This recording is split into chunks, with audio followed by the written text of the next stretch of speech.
Assalamualaikum warahmatullahi wabarakatuh. Bismillahi alhamdulillah wala hawla wala quwata illa billah, amma ba'd. Jemaah yang dimuliakan Allah Subhanahu wa taala, alhamdulillah kita nih sudah melewati tahapan setelah kita tadi tidak makan, tidak minum, menahan perasaan, menahan pikiran, menahan pandangan, menahan pendengaran.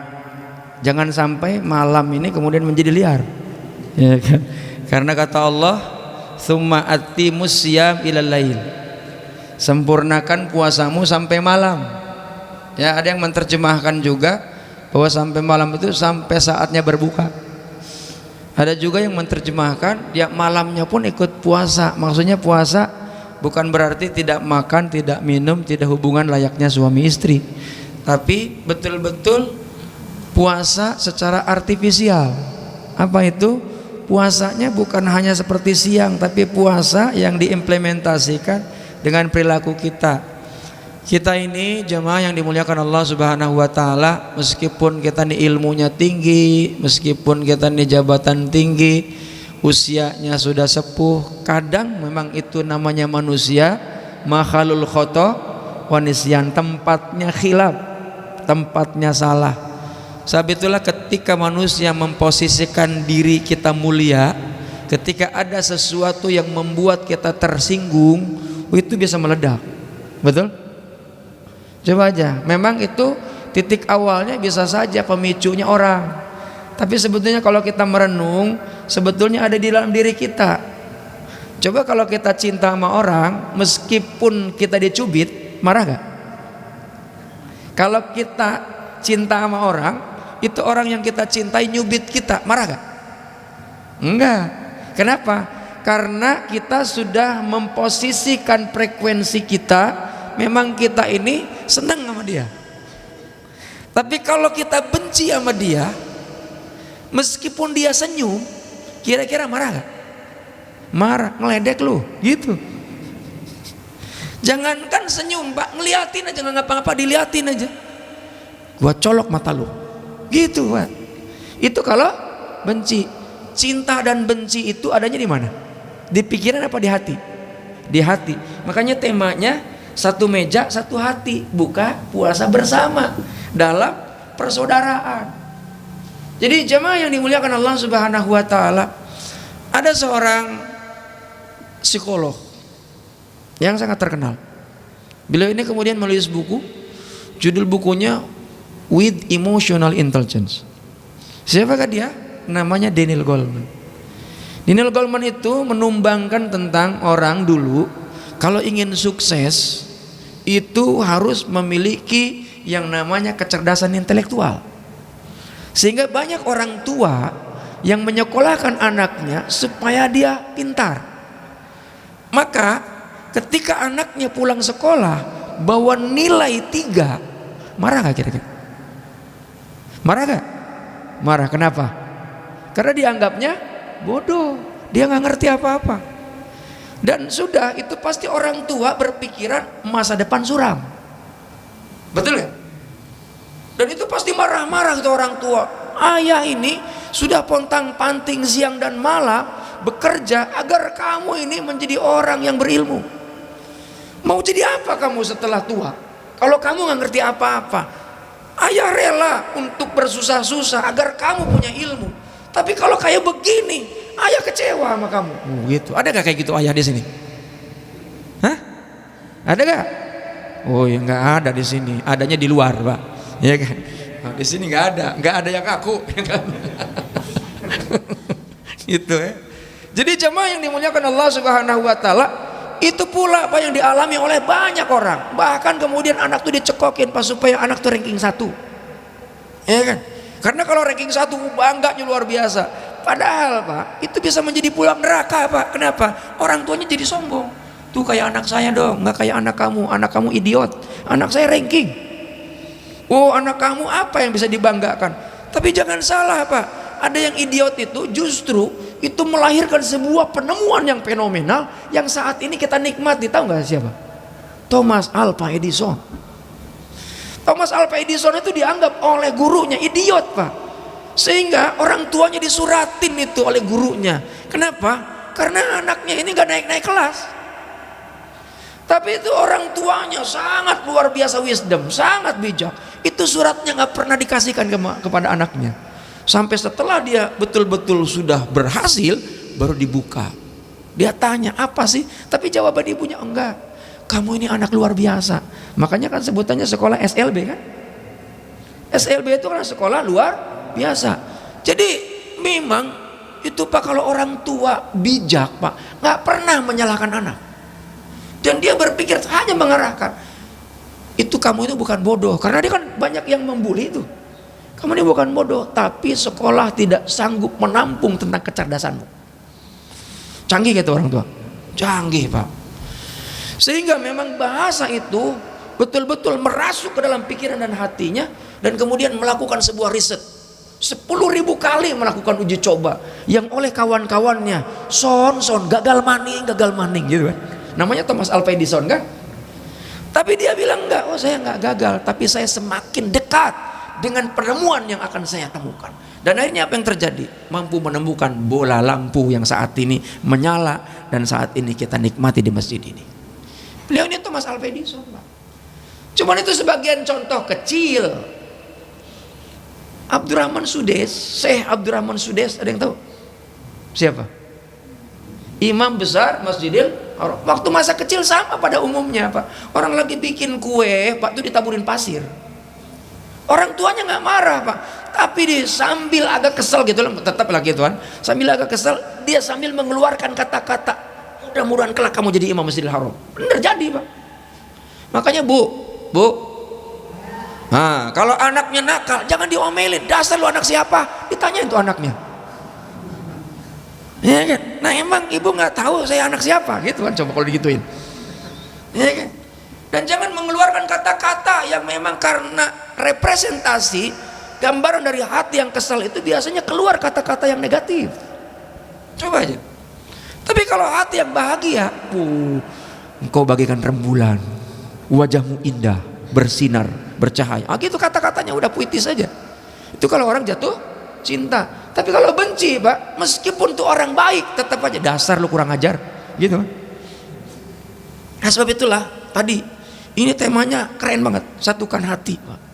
Iya kan? Satukan hati, satu meja buka bersama dalam suasana persaudaraan. Dan hati ini adalah hal yang utama, hal yang memang oleh Allah harus betul kita jaga. Kenapa? Setan, iblis, laknatullah itu yang diincar bukan kepala, bukan mata, bukan kuping, bukan badan, tapi hati. Orang kalau sudah sakit hati Pak, udah nggak enak makan, nggak bisa tidur, nggak bisa ngapa-ngapain. Boro-boro satu meja Pak, dari jauh aja menghindar. Betul gak? Nah sebab itulah hati ini, kaitan dengan hati, Rasulullah ngajarin tuh kepada kita, ya muqallibal qulub sabbit qalbi ala dinika wa ala ta'atik. Duhai Allah yang maha menguasai hati, jangan kau balikan hatiku kecuali hanya untuk taat kepada aturan agamamu. Oh gitu.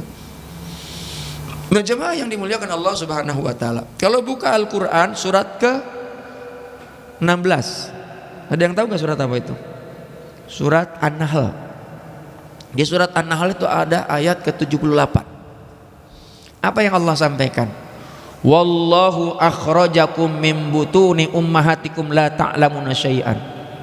Ketika manusia lahir ke dunia melalui perantaraan perut ibu kita ini nggak tahu apa-apa.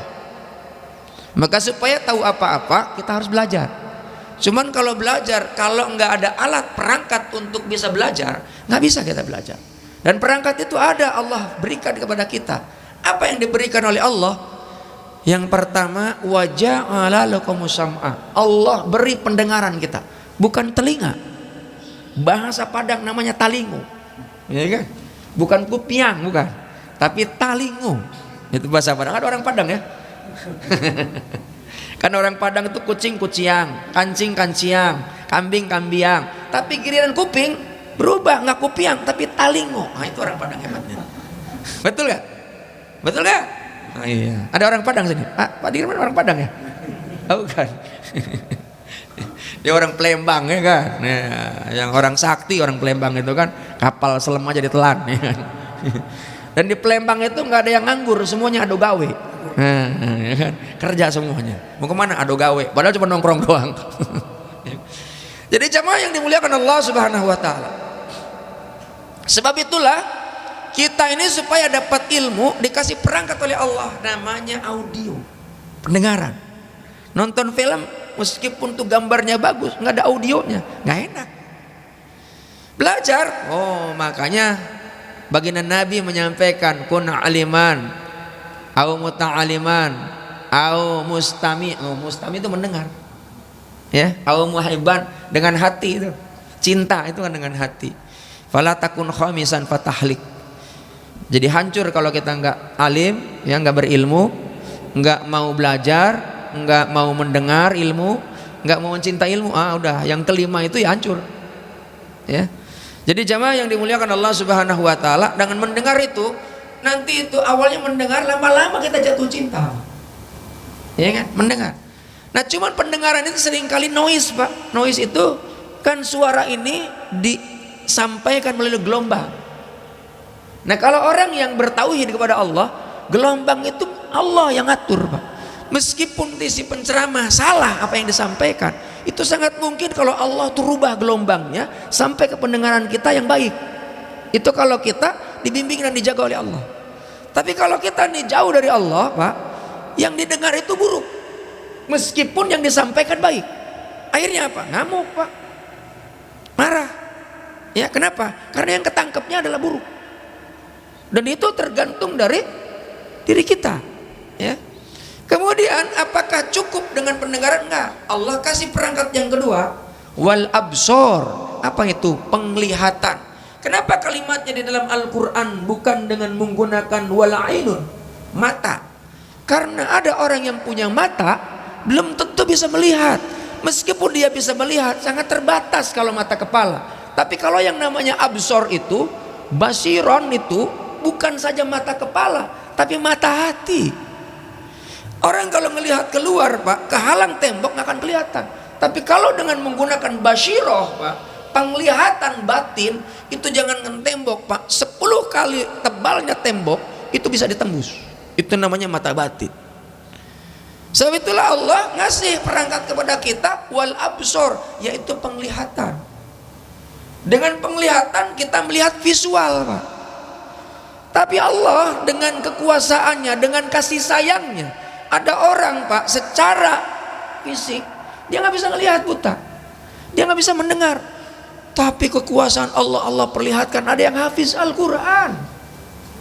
Coba ini kita melek ngedengar, baca ayat, Pak, yang baru dihafal saja bisa hilang seketika, ya kan? Udah ngapalinnya susah, hilangnya cepat, ya. Coba kan, itulah saya, Pak, bukan yang lain, saya. Ya, udah ngapalin ayat, mau ceramah ngapalin, begitu dibaca, Pak, hilang semua itu ayat. Nah itu kan, kalau memang banyak dosa begitu, ya kan, ya mungkin terlalu banyak dosa kali saya kan, kadang-kadang ngeblank apa ini ayatnya kan, ya Allah, ya. Jadi saya ini belum tentu ceramah jauh lebih hebat dibandingkan jamaah, ya kan, ini salah ngundang aja, kenapa diundang. Jadi jamaah yang dimuliakan Allah Subhanahu wa taala, ada setelah penglihatan yang ketiga, apa itu? Wal afidah. Apa itu? Nah tadi kan saya bilang, kalimat yang digunakan oleh Allah dalam Al-Quran itu menyebutkan tentang hati dengan beberapa macam diksi. Ada dengan sadar, ada yang dengan kolbu, ada yang dengan namanya fuad. Wal afidah. Cuman fuad ini artinya, Pak, beda, karena hati ini adalah lapisan luar, lapisan tengah, ada yang lapisan paling dalam lagi. Makanya sebutnya hati yang paling dalam. Itulah yang disebut dengan hati nurani. Tahu nggak nur itu apa? Cahaya, Pak. Nurani itu adalah dua suku kata, mudhof ilaih, Pak. Ya kan? Jadi satu kesatuan, dua suku kata tapi memiliki satu arti, namanya hati nurani. Hati yang paling dalam. Nur itu cahaya, ain itu mata. Apa maknanya? Orang punya mata nggak ada cahaya. Kalau saya tanya, Pak, ini handphone saya warnanya apa? Hitam. Dari mana Bapak tahu? Karena kelihatan, Pak. Kalau nih lampu saya matikan, Bapak bisa sebut gak ini? Enggak, kenapa? Karena nggak ada cahaya, Pak. Warnanya pun berubah, nggak akan ada warna. Karena color is nothing, Pak. Karena warna itu adalah pantulan cahaya. Maka kalau orang yang nggak punya cahaya, Pak, hidupnya pasti sesat, Pak. Makanya lihat, ada seorang, mohon maaf, orang yang dihormati, orang yang betul-betul dikagumi, tiba-tiba melakukan tindakan yang tidak senonoh. Kenapa? Karena dia memang gelap mata, Pak. Lihat orang yang emosi, Pak, itu, Pak, tangannya dikepal, tembok ditonjok, Pak. Logikanya jalan nggak?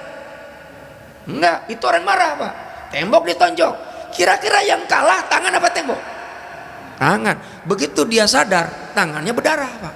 Oh, dia nyesel. Kenapa? Tapi ketika emosi, Pak, itu tidak terkendali, Pak. Kalau bisa gua hantem tuh orang. Dia nggak sadar badannya lebih kecil di badannya yang mau dihantem, Pak. Iya kan? Dia nggak ada takut-takutnya, Pak, kalau emosi itu. Nah, sebab itulah jamaah yang dimuliakan Allah Subhanahu wa taala. Allah mengatur sebuah strategi agar kita mampu mengendalikan hati. Apa itu?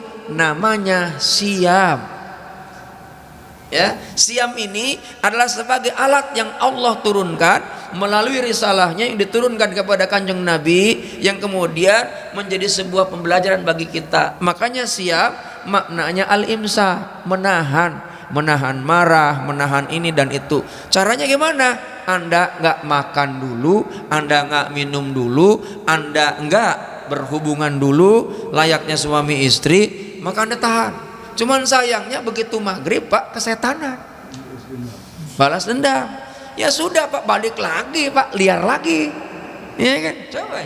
Nah, sebab itulah makanya ada kalimat wa atimus siyam ilal lail, sempurnakan puasamu sampai malam. Makanya siam ini salah satunya bagaimana agar hati kita menyatu.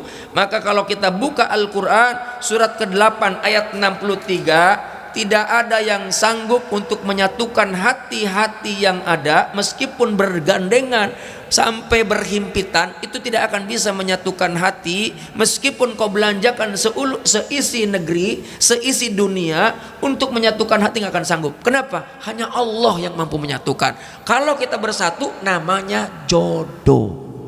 Jodoh itu bukan suami istri saja, Pak. Bersahabat pun jodoh. Ada, jangankan, Pak, dengan orang lain, Pak, dengan anak aja ada nggak bisa. Dengan anak kandung ada nggak bisa. Ada, Pak, anaknya nggak mau diatur, orang tuanya teka, gitu. Apa bahasa Indonesia teka itu? Kekeh gitu, apa ya? Egois.